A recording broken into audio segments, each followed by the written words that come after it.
ప్రజల పక్షం మైనెట్ న్యూస్ కి స్వాగతం. ముందుగా హెడ్లైన్స్. ఒక నెల ఒక నియోజకవర్గ 4 సందర్శనలు కార్యక్రమంలో భాగంగా రైతులకు పత్రాలు అందించిన ఎమ్మెల్యే, జిల్లా కలెక్టర్.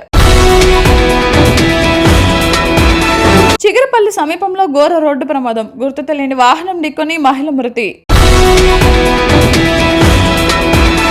మహిళలకు 33 రిజర్వేదర్ రాజకీయ రిజర్వేషన్లు కల్పించడం చారిత్రాత్మక విజయం. సిబిఎన్ లోకేష్ చిత్రపటాలకు పాలాభిషేకం.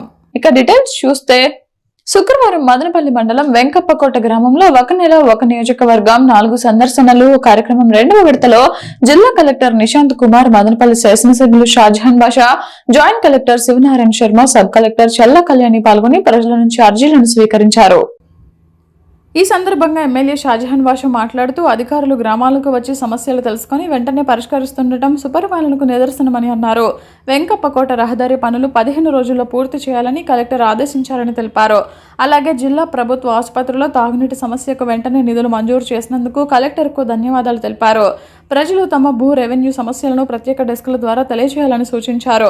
జిల్లా కలెక్టర్ మాట్లాడుతూ, రాష్ట్ర ప్రభుత్వం ఆదేశాల మేరకు ప్రతి నెల ఒక నియోజకవర్గంలోని ఒక గ్రామాన్ని ఎంపిక చేసి 4 విడతల్లో గ్రామాన్ని సందర్శిస్తూ ప్రజల సమస్యలను గుర్తించి శాశ్వత పరిష్కారం కల్పించడమే ఈ కార్యక్రమ లక్ష్యమని తెలిపారు.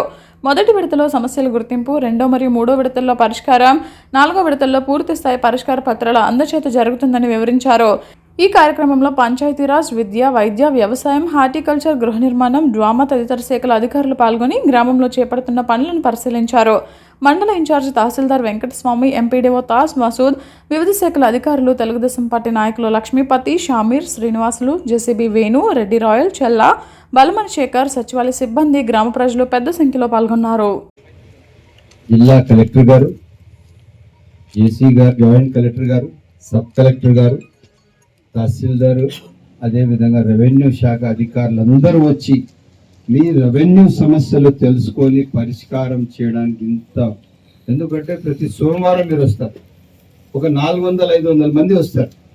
దాంట్లో ఎన్నో సమస్యలు పరిష్కారం అయితే కొన్ని డిలే అవుతాయి. కాకపోతే ఈరోజు మీ వాళ్ళలో మీ పంచాయతీలు, మీ పంచాయతీ హెడ్ క్వార్టర్స్కి వచ్చి మీ సమస్యలు పరిష్కారం చేయడానికి ప్రభుత్వం ఎంత స్పష్టంగా ఉంది. మొత్తం జిల్లా యంత్రాంగమే, కలెక్టర్ గారు వస్తే మొత్తం జిల్లా వచ్చినట్టు, జిల్లా అధికారులంతా వచ్చినట్టు. ఆ విధంగా ఈరోజు మీ ముందుకు వచ్చి సమస్యలు పరిష్కారం చేయడానికి ఎంత పారదర్శకమైన ప్రభుత్వం ఇది అని చెప్పి తెలుసు. మీరు తెలుసుకోవాల్సింది ఒకటే, ప్రభుత్వం చాలా స్పష్టంగా ఉంది. రోజుకి రోజు ఉన్న సమస్యలు పరిష్కరించాలా. ఎక్కువగా రెవెన్యూలో ఉన్న సమస్యలు పరిష్కారం అయిపోతే కొట్లాట్లు ఉండవు, కోర్టు కేసులు ఉండవు, తగాదాలు ఉండవు. దానిపైన మళ్ళా ఎఫ్ఐఆర్లు, మళ్ళీ ఆ ఎఫ్ఐఆర్ల పైన ఛార్జ్షీట్లు, ఆ ఛార్జ్షీట్ల పైన మీరందరూ కోర్టులు తిరిగేది, ఇవన్నీ తెగిపోయి. సో ఇప్పుడు వేరే దేశాల్లో ఎట్లా ఉంది, ప్రపంచంలో దేశాల్లో టైటిల్ క్లియర్ ఉంటుంది, ఒకరు ఆస్తి ఒకరు క్లెయిమ్ చేసేది ఉంటుంది. మన దగ్గర సివిల్ లాగా ఏముండదు అంటే దానికి కొంచెం రెక్కలు ఉన్నాయి. ఆ రెక్కలు ఏం చేస్తున్నాయంటే, నేను సడన్గా వచ్చి సబ్ రిజిస్టర్ ఆఫీసులో క్లెయిమ్ చేస్తాను, స్కూటే కదా చేస్తామని. కాకపోతే ఇప్పుడు దానికి అయిన కాడికి దానికి రెగ్యులరైజ్ చేస్తున్నాం. ఎవరి ఆస్తి పరిధిలోనే ఉండాలి, తప్పుగా ఎవరి ఆస్తికి ఎవరు క్లెయిమ్ చేయకూడదు, చాలా బాధ్యతగా ఉండాలి. ROR అప్పీల్స్ మన సబ్ కలెక్టర్ గారు చాలా బాగా ఫాస్ట్గా చేస్తున్నారు, జాయింట్ కలెక్టర్ గారు ఫాస్ట్గా చేస్తున్నారు. ఈ విధంగా మనకు ఎంత సిస్టమ్ ఆఫ్ అడ్మినిస్ట్రేషన్ అందుబాటులో ఉంటుందో, గుడ్ గవర్నెన్స్ ఉంటుందో, అప్పుడు మనకు ప్రజా సమస్యలు కూడా పరిష్కారం అవుతాయి. రైతుకి ఏం కావాలా, పట్టా పాస్బుక్. కార్యక్రమానికి హాజరైనటువంటి వేదికని అలంకరించిన స్థానిక శాసనసభ్యులు షాజా బాషా గారికి, ఇతర అధికారులు, జాయింట్ కలెక్టర్, సబ్ కలెక్టర్, మండల స్థాయి అధికారులు అందరికీ నమస్కారం. ప్రజలు అందరికీ అభినందన. ఈ ప్రభుత్వ ఆదేశాల మేరకు ప్రతి వారం ఒక పంచాయతీ, ఒక కాన్స్టిట్యుయెన్సీ, ఒక నియోజకవర్గంని ఎంపిక చేసి అక్కడ నిరంతరంగా అధికారులు 4 విజిట్స్ కంప్లీట్ చేయాలి. మొదటి విజిట్లో అక్కడ ఉన్న సమస్యల గురించి తెలుసుకోవడం, అక్కడ ఉన్న ప్రజల నుంచి అర్జీలు స్వీకరించడం, మళ్ళీ నెక్స్ట్ విజిట్ నుంచి వీటిలో ఎంతవరకు వీలైతే అన్ని సమస్యలని పరిష్కరించి దీనికి సంబంధించిన ఉత్తర్వులు, ప్రొసీడింగ్స్ కాపీస్, ఆర్డర్ కాపీస్ అన్ని ప్రజలకి అందజేయడం ఈ కార్యక్రమంలో భాగంగా చేయడం జరుగుతుంది. ఈసారి ఈ గ్రామంకి రెండవ విజిట్ మా అందరిది కలిసి ఈ రోజు మీరు అందరూ చూసినట్టుగా లాస్ట్ పోయిన వారం కొంతమంది కొన్ని అర్జీలు ఇచ్చారు. దీనిలో కొన్నిటికి పరిష్కారం చేసి ఈ రోజు ఉత్తర్వులు వీళ్ళకి అందజేయడం జరిగింది. ఈ రోజు వచ్చిన కొన్ని కొత్త అర్జీలు కూడా వచ్చాయి. వీటిని కూడా వచ్చే వారం లోపు పరిష్కారం చేసి మీ అందరికీ చివరి ఉత్తర్వులు మేము ఇవ్వడానికి ప్రయత్నిస్తాం. ఈ కార్యక్రమాన్ని ప్రజలు అందరూ మంచిగా వినియోగించి మీ ఊళ్ళో ఉన్న సమస్యల్ని అందరూ పరిష్కారం చేయడంలో మీరు సహకారం ఇవ్వాలి. మా సైడ్ నుంచి కూడా మేము పక్కా కృషి చేస్తాం. ఎమ్మెల్యే గారు అన్నట్టుగా ఒక భూమి మీద ఒక మనిషికి ఉన్న ఆస్తి మీద వేరే వాళ్ళు అక్రమంగా వస్తే ఒక ఊళ్ళో పర్మనెంట్ గా శాశ్వతంగా తగాదాలు వస్తాను ఉంటాయి. కాబట్టి ప్రజలందరూ కూడా రైతులు అందరూ కూడా జవాబుదారీగా ఒక రెస్పాన్సిబుల్ మేనర్ లో పోకూడదు, నేను వెళ్ళకూడదు. న్యాయపరంగా ఏది మీ ఆస్తి ఉంటే అది మీరు కాపాడాలి. అది మీకు అప్పగించడానికి మా రెవెన్యూ డిపార్ట్మెంట్ బాధ్యత ఉంది. కానీ వేరే వాళ్ళ ఆస్తి మీద క్లెయిమ్ చేయడం అది కూడా ఒక తప్పు. అది కూడా ఇలాంటి ఈ కార్యక్రమాల ద్వారా మనకి కొన్ని తెలుస్తాయి. ఇలాంటి చేసే మనుషుల మీద చర్యలు కూడా అదే విధంగా లీగల్ గా చట్టపరంగా చర్యలు కూడా తీసుకోవడం జరుగుతుంది. కాబట్టి ఈ కార్యక్రమాన్ని విజయవంతంగా చేయడంలో ఈ ఊరు ప్రజలు అందరూ మంచి సహకారం మాకు ఇస్తారని భావిస్తున్నాం. Thank you. మదనపల్లి ప్రభుత్వ ఆసుపత్రిలో అందుతున్న సేవలను స్వయంగా తేల్చుకునేందుకు ఎమ్మెల్యే షాజహాన్ బాషా తనిఖీ చేశారు. ఆసుపత్రి superintendent RMO doctor Radhika, nursing సూపరింటెండెంట్తో ప్రత్యేకంగా సమీక్షించిన ఎమ్మెల్యే షాజహాన్ బాషా 200 మందికి పైగా పనిచేస్తున్న ఆసుపత్రిలో 400 మందికి పైగా రోగులు వైద్య సేవలు పొందేలా ఏర్పాట్లు చేయాలని సూచించారు.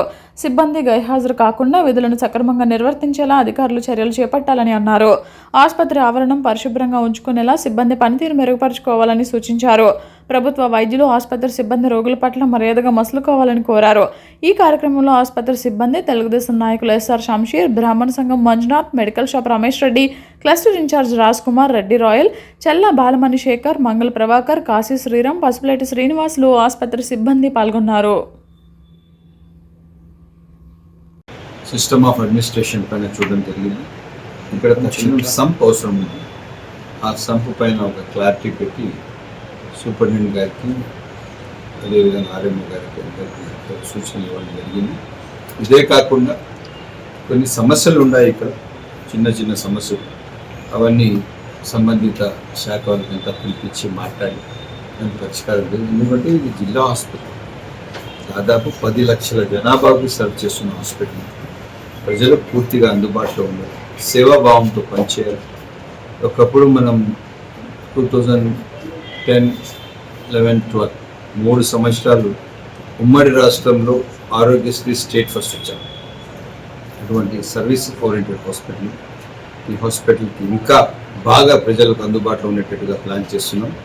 తప్పకుండా దీనికి కావాల్సిన అన్ని సౌకర్యాలు కల్పిస్తూ హాస్పిటల్ అభివృద్ధి కోసం పనిచేస్తామని చెప్పేసి మదనపల్లి గ్రామీణ మండలం పొన్నుట్టపాలెం పంచాయతీ పిచ్చిలమండలపల్లి చెరువు సప్లై ఛానల్ పూడికతీత పనులను జలధార జలహారతి కార్యక్రమంలో భాగంగా నేడు నిర్వహించిన కార్యక్రమానికి ఎమ్మెల్యే షాజహాన్ బాషా ముఖ్య అతిథిగా పాల్గొని భూమి పూజ చేశారు. ఇరిగేషన్ ఏఈ రాయల్ బాబు, రాజేంద్ర ప్రసాద్, ఎంపీడీఓ తాజ్ మస్రూర్ ఆధ్వర్యంలో నిర్వహించిన కార్యక్రమానికి తెలుగుదేశం పార్టీ నేతలు, స్థానిక రైతులు పెద్ద ఎత్తున పాల్గొన్నారు. జేసీబీ మట్టి తొలగించే కార్యక్రమాన్ని ఎమ్మెల్యే షాజహాన్ బాషా ప్రకారం నోటీసులు కొబ్బరికాయ కొట్టి పూజ చేశారు.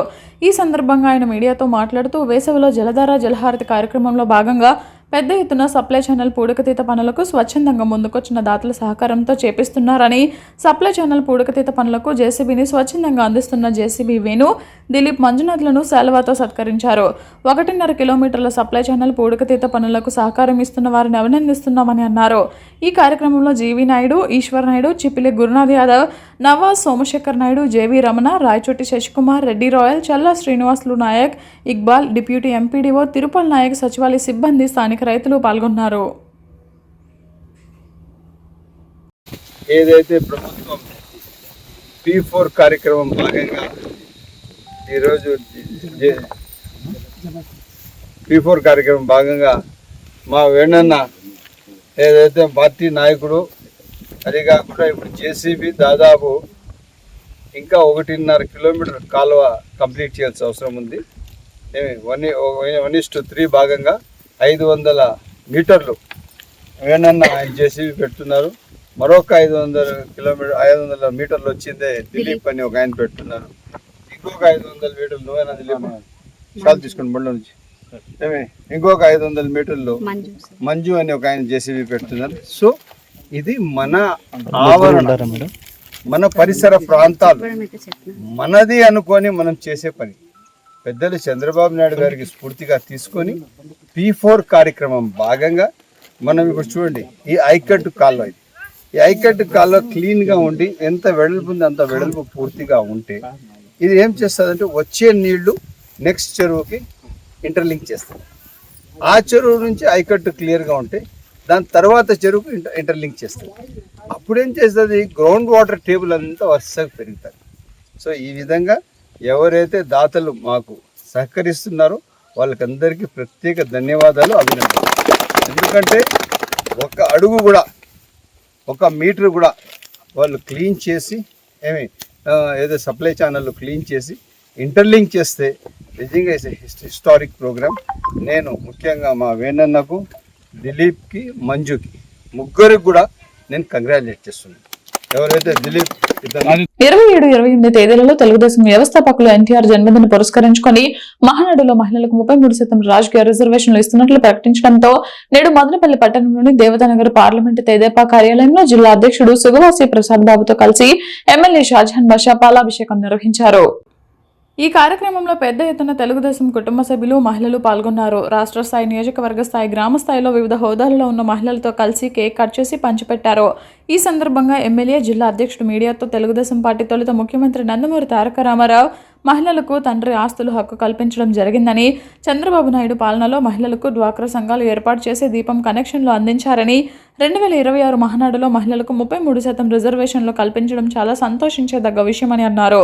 ఈ కార్యక్రమంలో రాష్ట్ర కార్యదర్శి తులసి రామకృష్ణ, రాష్ట్ర స్థాయి మహిళా నేత పర్వీన్ తాజ్, జిల్లా ఉపాధ్యక్షురాలు తలారి రాధా, మాజీ కౌన్సిలర్ పులి మహాలక్ష్మి, లక్ష్మీదేవి, జాఫరున్నిసా, రాటకొండ భారతీనాయుడు, శ్రీరామ నాగమణి, విజయమ్మ, వేంపల్లి భారతీనాయుడు, సోమశేఖర్ నాయుడు, క్లస్టర్ ఇన్ఛార్జ్ రాజ్ కుమార్, మంగళ ప్రభాకర్, శ్యామలమ్మ, పెద్ద సంఖ్యలో తెలుగుదేశం పార్టీ కార్యకర్తలు పాల్గొన్నారు. మా జిల్లా అధ్యక్షులు అన్న సుగవాసి ప్రసాదన్న గారు, పర్వీన్ తాజ్ గారు, అదేవిధంగా ఖాదర్ ఖాన్, అదేవిధంగా మా మహిళా అక్క చెల్లెలందరూ మదనపల్లి కాన్స్టిట్యున్సీకి పట్టుకొమ్మలు. వీళ్ళు నిత్యం ఏ కార్యక్రమం ఉంటే మేము ఉన్నామన్నా అని చెప్పి ఒక నినాదం ఇస్తూ పరిగెత్తి వస్తున్న మా మహిళా మనులకు అందరికీ పేరు పేరున ధన్యవాదాలు. ఈరోజు వాస్తవానికి మహిళలకు ఒక ప్రత్యేకత.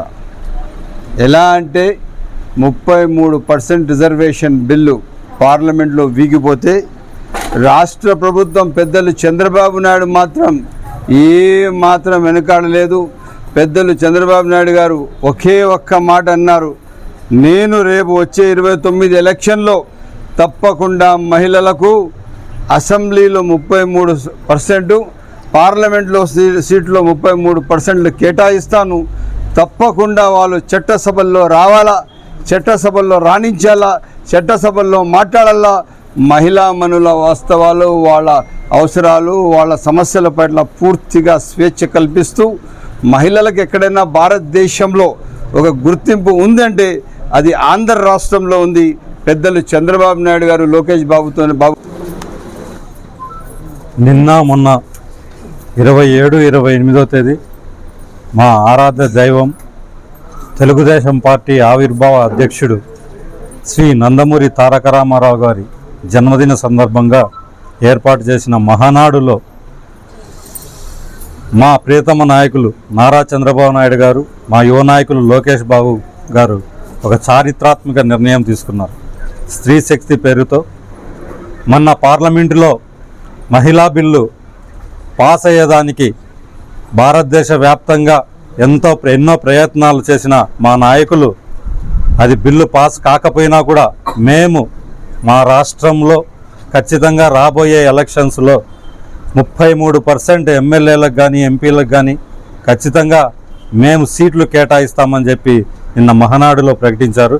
ముఖ్యంగా రాష్ట్ర మహిళలందరి తరపున మా నాయకులకు చంద్రబాబు నాయుడు గారికి, లోకేష్ బాబు గారికి కృతజ్ఞతలు తెలుపుకుంటూ పార్టీ ఆవిర్భవించినప్పటి నుంచి 1982 నుంచి 1982కు ముందు తరువాత గత 2 రోజులుగా జరిగిన మహానాడు సమావేశంలో ఇది ఒక చరిత్రాత్మకమైన ఘట్టం. ఎందుకంటే పొదుపు చర్యల్లో భాగంగా తీసుకున్న నిర్ణయం వర్చువల్ సమావేశాలు ఎలా జరుపుకోవాలంటే రాష్ట్రం మొత్తం ఈరోజు పొదుపు చర్యల్లో భాగంగా నియోజకవర్గాలు అయితేనేమి రాష్ట్రం అయితేనేమి ప్రతి ఒక్క చోట ఈరోజు ఒక గెలుపుకు సహకారం చేసింది ఈ పొదుపు చర్యల్లో భాగంగా తీసుకున్న మహానాడు సమావేశాలు. దీంతో ఈ మహానాడుకు ఒక పేరు పెట్టారనమాట, ఆడబిడ్డల మహానాడు అన్నట్లు. ఎందుకంటే ఈ 2026 మహిళా రిజర్వేషన్ 33% బిల్లులు అనేటివి ఒక మహిళలకే అంకితం చేస్తుంది దేశం మొత్తాన. ఇది ఒక చరిత్ర. ఆంధ్ర రాష్ట్రంలో జరిగిన 2026 మహానాడు వర్చువల్ మహానాడు ప్రోగ్రాంలో డిజిటల్ మహానాడు లాగా జరిపించారు. ఇందులో టీం స్త్రీ శక్తిగా తీసుకొని మన రాష్ట్ర ముఖ్యమంత్రి వర్యులు చంద్రబాబు నాయుడు గారు, యువ నాయకులు లోకేష్ బాబు గారు ఒక స్త్రీ శక్తిని ముందుకు తీసుకొని వచ్చి రాష్ట్రాన్ని పరిపాలిస్తున్నారు. అందుకు రాష్ట్ర ప్రజల స్త్రీలందరి తరపు నుంచి హృదయపూర్వక పాదాభివందనం తెలియజేస్తున్నాము. ఒక మహిళను గుర్తించి ఆనాడు రామారావు గారు ఆస్తిలో హక్కు, నేను ఇంత బిడ్డగా ఉన్నప్పుడు ఎన్టీఆర్ గారు పదవిలోకి వచ్చినప్పుడు నాకేమీ తెలియదు. అప్పుడు ఎన్టీఆర్ గారు అప్పుడే చెప్పారు మహిళలు ఎప్పుడు ముందర ఉండాలని చెప్పి. అన్నిట్లో మహిళలకి గుర్తింపు తెచ్చిండేదే మన ఎన్టీఆర్ గారు. తర్వాత చంద్రబాబు నాయుడు గారు ఫస్ట్ సీఎం అయితేనే ఆడబిడ్డలకి 350 రూపాయలతో గ్యాస్ అనేది ఫ్రీగా ఇచ్చినారు. ఇప్పటికీ నేను ఆయన ఇచ్చిన గ్యాసే వాడుతా ఉన్నాను. 350 రూపాయలతో ఫుల్ సిలిండర్ అంతా ఇచ్చారు. అప్పటి నుంచి ఇప్పటికీ కూడా మహిళలకి ఎక్కడ కూడా గుర్తింపు ఇస్తున్నారు. ముఖ్యంగా నేను చెప్పడం ఏమంటే అక్కడ చంద్రబాబు నాయుడు గారు ఎన్టీఆర్ గారు ఎంత గౌరవం ఇచ్చారో ఇక్కడ ఈనాడు లోకేష్ అన్న వరకు ప్రతి ఒక్కరూ మహిళల కోసం ప్రతి విషయంలోనూ ముందంజ తీసుకెళ్తున్నారు. ఆనాడు కూడు గుడ్డ ఈ విషయంలో రైతులకు గాని మహిళలకు గాని మహిళలకే ఇంటి హక్కు కల్పించాలని చెప్పిన ఏకైక నాయకుడు మన ఎన్టీఆర్ నందమూరి తారక రామారావు గారు. ఆయన తర్వాత మన చంద్రబాబు నాయుడు గారు కూడా ప్రతి ఒక్కరికి మహిళలకు డ్వాక్రా గ్రూపులు అయితేనేమి, గ్యాస్ సిలిండర్ విషయం అయితేనేమి, పెట్టుబడులు పెట్టడంలో కూడా మహిళలను ముందంజ తీసుకొని పోవాలన్న విషయంలో ఈ రోజు గుర్తు తెలియని వాహనం ఢీకొని మహిళతో పాటు యువకుడు మృతి. ఐరాల మండలం చిగురుపల్లి సమీపంలోని 6 లైన్ల జాతీయ రహదారిపై జరిగిన రోడ్డు ప్రమాదంలో 2 మృతి చెందిన ఘటన విషాదాన్ని నింపింది. ఎగువ పాలకూరు గ్రామానికి చెందిన సుధా అనే మహిళ తన కుమారుడు అనారోగ్యంతో ఆసుపత్రిలో చికిత్స పొందుతుండటంతో అతడిని చూసేందుకు చిత్తూరుకు వెళ్తుండగా అదే గ్రామానికి చెందిన చందు అనే యువకుడు ఆమెకు తోడుగా వెళ్లాడు. ఈ క్రమంలో చిగురుపల్లి సమీపంలోని జాతీయ రహదారిపై వీరు ప్రయాణిస్తున్న సమయంలో గుర్తు తెలియని వాహనం ఢీకొట్టింది. ప్రమాదంలో చంటి అక్కడికక్కడ మృతి చెందగా తీవ్రంగా గాయపడిన సుధాను చిత్తూరు ప్రభుత్వ ఆసుపత్రికి తరలించి చికిత్స అందించారు. అయితే చికిత్స పొందుతూ ఆమె కూడా మృతి చెందినట్లు కుటుంబ సభ్యులు తెలిపారు. ఈ ఘటనతో ఎగువ పాలకూరు గ్రామంలో విషాద ఛాయలు అలుముకున్నాయి. పోలీసులు కేసు నమోదు చేసి దర్యాప్తు చేపట్టారు. మండల సర్వసభ సమావేశం మాట్లాడుతున్న ఎంపీపీ నిమ్మనపల్లి అధికారులు, ప్రజాప్రతినిధులు సమన్వయం మండలాన్ని అభివృద్ధి చేద్దామని ఎంపీపీ నరసింహులు అన్నారు. శుక్రవారం స్థానిక ఎంపీడీఓ కార్యాలయంలో మండల సర్వసభ సమావేశం నిర్వహించడం జరిగింది. ఈ సందర్భంగా ఎంపీడీఓ వకరుద్దీన్ సాహెబ్ మాట్లాడుతూ ప్రభుత్వం ప్రశ్నిస్తాత్మకంగా చేపట్టిన జలగార జలహారతి పనులను చేపట్టడం వల్ల కాలువలలో పేర్కొన్న పూడికలను వర్షపు నీరు కూచేది భూగర్భ జలాలు అభివృద్ధి చెందే అవకాశం ఉందని అన్నారు. మండలంలోని 14 గ్రామాలు శ్రామికులు చేయలేని పరిస్థితులు ఉన్నాయని అన్నారు. వాటిని అంతరార్థం చేయించేందుకు దాతలు ముందుకు రావాలని కోరారు. పరిధిలోని విలేజ్ గర్ల్స్ ఎమ్మెల్యే హెచ్పీలు వైద్య సేవలు అందిస్తూ 14 రకాల పరీక్షలు ఉచితంగా చేరినట్లు ఆరోగ్య శాఖ సిబ్బంది దేవిక తెలిపారు. వ్యవసాయ అధికారి మంజుల మాట్లాడుతూ వేరుశెనగ సాగు కోసం 1000 క్వింటాలు వేరుశెనగ విత్తనప్పకాయలు కావాలని ప్రతిపాదన పంపినట్లు తెలిపారు. రైతుల అవసరాల మేరకు యూరియా త్వరలో అన్ని టైప్ చేసే కేంద్రాల్లో అందుబాటులో ఉంచుకున్నట్లు ఆమె తెలిపారు. కార్యక్రమంలో సింగిల్ విండో చైర్మన్ కోట వెంకటరమణ, ఎంపీడీఓ ఫకరుద్దీన్ సాహెబ్, ఏవో రమేష్ బాబు, డిప్యూటీ ఎంపీడీఓలు బాలరాజు, లక్ష్మీపతి యాదవ్, ఎంపీటీసీ సభ్యులు, మండల స్థాయి అధికారులు, రెవెన్యూ, పంచాయతీ సిబ్బంది తదితరులు పాల్గొన్నారు.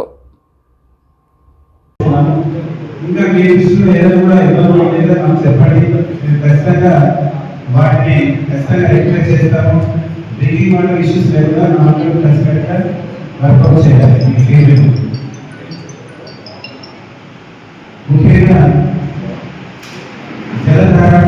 జలహారతి సభ్యులు దయచేసి నేను ఒకే రిక్వెస్ట్ చేస్తున్నాను. ఈ సబ్జెక్ట్ చాలా ప్రతిష్టాత్మకమైనది. గౌరవ జిల్లా కలెక్టర్ ఆదేశాల మేరకు జలహారతికి సంబంధించిన పనులు మేము మా మండలంలో NGNRGS. మూడులో ఏం జరిగింది, రాబోయే మూడులో ఏంటి ప్రణాళిక చేసుకోవాలి ముందుండాలంటే అనే ఒక కార్యక్రమంలో ముందు ప్లాన్ చేసుకుని సంబంధించి మా అందరూ కలిసి అధికారులు అందరూ కలిసి ప్లాన్ చేసుకొని ముందు నడిచేదాన్ని చేస్తున్నాము.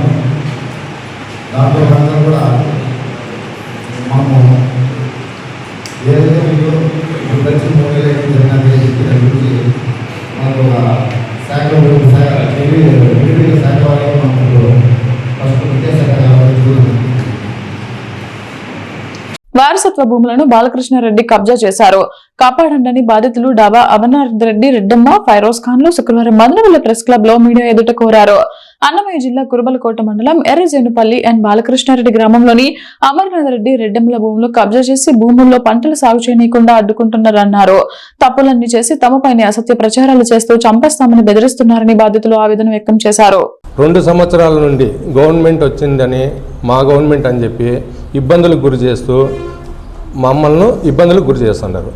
2 సంవత్సరాల నుంచి మా భూమి మమ్మల్ని దున్ననీయకుండా మా పైన దౌర్జన్యాలు చేస్తూ మేము కబ్జాదారులని, మేము రౌడీలమని అసత్య ఆరోపణలు చేస్తూ పబ్బం గడుపుకుంటున్నారు. దీనికి మేము ఎక్కడైనా ఎప్పుడైనా బహిరంగ చర్చకు సిద్ధం.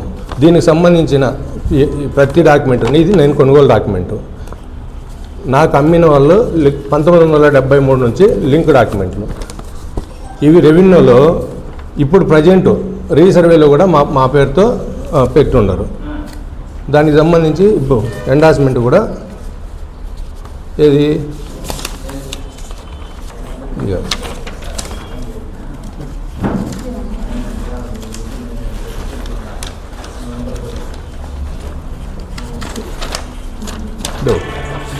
ఎండార్స్మెంట్ కూడా మేము పీజీఆర్స్లో కంప్లైంట్ చేసి మా భూమి జాయింట్లో ఉంటే జాయింట్ ఉండకూడదని మేము రెవెన్యూ ఆఫీసర్కు పీజీఆర్స్లో కంప్లైంట్ చేసిన తర్వాత మాకు ఎండార్స్మెంట్లో మాకు తేల్చి ఇచ్చినారు. మేము కబ్జాదారులని చెప్పి అసత్య ఆరోపణలు చేస్తూ మమ్మల్ని ఇబ్బందులకు గురి చేస్తున్న వారిపైన ఖచ్చితంగా లీగల్గా మేము ఫైట్ చేస్తాం. ఎవరిని వదిలిపెట్టేది లేదు. మేము అన్యాయంగా ఏదన్నా ఉంటే బహిరంగంగా ప్రెస్ ద్వారా కానీ రెవెన్యూ ద్వారా కానీ ఎక్కడైనా బహిరంగంగా మేము చర్చకు సిద్ధము. రెడ్డమ్మ, ఎర్రజేనువారిపల్లి, కురుబలకోట మండలము, నందిరెడ్డి గారిపల్లి గ్రామము. ఎన్ బాలకృష్ణారెడ్డి ద్వారా మాకు ప్రాణహాని ఉంది. మా భూమిలోకి మేము పోయేదానికి కూడా మాకు అవకాశం లేకుండా మమ్మల్ని చాలా టార్చర్ పెట్టి హింసిస్తున్నారు. పిఆర్ఎస్ పెట్టి అక్కడ పోయి కంప్లీట్ ఇచ్చిన తర్వాత ఇంకా ఎక్కువ మా పైన ప్రెషర్ పెట్టి మమ్మల్ని ఏదో ఒక విధంగా చంపేయాల, వీళ్ళు భూములోకి రాకని చేసేయాలని చాలా దావలు కాసి మా పైన దాడి చేస్తున్నారు. ఎస్పీ గారికి కంప్లీట్ ఇచ్చాను. సిఎస్ఆర్ దగ్గరికి వెళ్ళి అక్కడ కంప్లీట్ ఇచ్చాము. మాకు ఈ ప్రాణహాని, వీళ్ళ వల్ల మాకు ప్రాణహాని ఉంది. వీళ్ళే మాకు సాయం చేయాలని మేము కోరుకుంటున్నాము. మదనపల్లి సమీపంలోని మిట్స్ డీమ్డ్ టు బి యూనివర్సిటీ నందు మిట్స్ ఎన్ఎస్ఎస్ విభాగం మరియు మదనపల్లికి చెందిన సత్సంగ ఫౌండేషన్ ఆధ్వర్యంలోని స్వస్థత హాస్పిటల్ సంయుక్తంగా ఉచిత హెల్త్ క్యాంపును నిర్వహించారు. ఈ శిబిరంలో యూనివర్సిటీ విద్యార్థులు, బోధన మరియు బోధనేతర సిబ్బందికి ఉచిత ఆరోగ్య పరీక్షలు నిర్వహించి ఆరోగ్యంపై అవగాహన కల్పించారు. ఈ సందర్భంగా university registrar doctor D Pradeep Kumar మాట్లాడుతూ నేటి జీవనశైలిలో పని ఒత్తిడి, సమయపాలన లేకుండా ఆహారం తీసుకోవడం, వ్యాయామం చేయకపోవడం మరియు చెడు అలవాట్ల కారణంగా అనేక ఆరోగ్య సమస్యలు తలెత్తుతున్నాయని తెలిపారు. ప్రతి ఒక్కరూ ఆరోగ్యంపై ప్రత్యేక శ్రద్ధ చూపిస్తూ పోషకాహారం తీసుకోవడం, ప్రతిరోజు వ్యాయామం చేయడం, కనీసం 6 గంటల పాటు నిద్రకు సమయం కేటాయించడం వంటి మంచి అలవాట్లు అలవర్చుకోవాలని సూచించారు. ఆరోగ్యమే మహాభాగ్యమని, సమయానికి ఆరోగ్య పరీక్షలు చేయించుకోవడం ద్వారా వ్యాధులను ముందుగానే గుర్తించి నివారించవచ్చని పేర్కొన్నారు. స్వస్థత హాస్పిటల్ నుండి వచ్చిన డాక్టర్ శశికళ, డాక్టర్ శ్వేత మహేశ్వరి, డాక్టర్ కీర్తి, శివవాకాలకు చెందిన వైద్యులు, విద్యార్థులు మరియు సిబ్బందికి వివిధ రకాల ఆరోగ్య పరీక్షలు నిర్వహించి వైద్య సలహాలు అందించారు.